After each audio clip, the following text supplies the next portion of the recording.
كان احمد اتو واضح اتوش درتي تنيش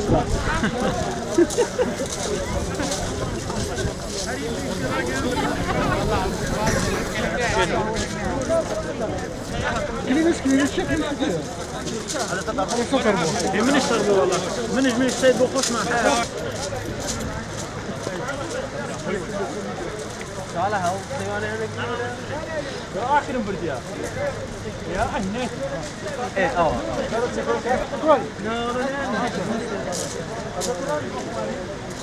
والله لازم مفرده في الاداء ويطرني بالذات انا بما انا كده قد اشتري اقرب برادر انا لا الشكل ما في ناكل وانا لا انا دي اسود ناكل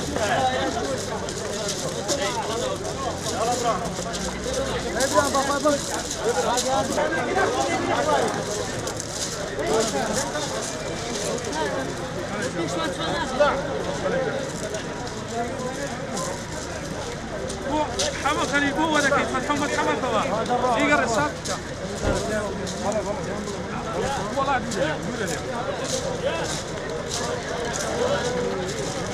هاك اللي جاي ينزل كاميرا طاقمته والله مصر يا بختيار كسر ناتي او عادي يصير بيني شو استكر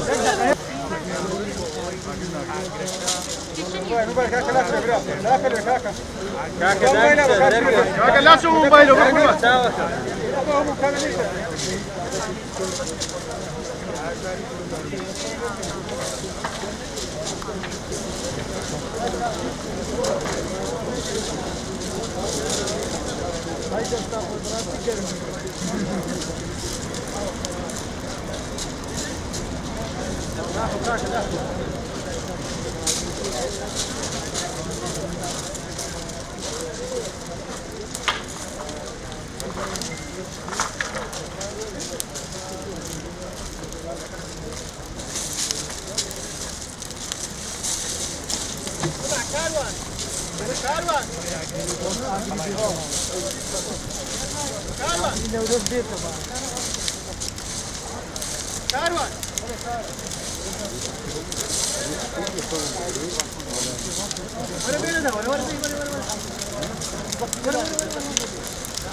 لا بقاطع يسر أقرأ كان حاضر حاضر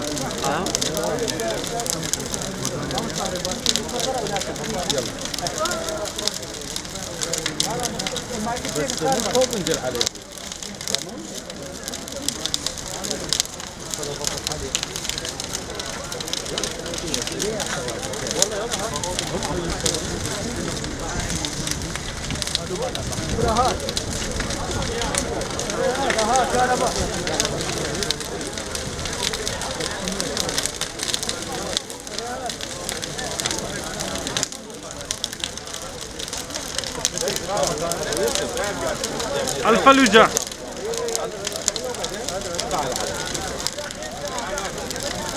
الفلوجة ها؟ وين أنا أرتيح؟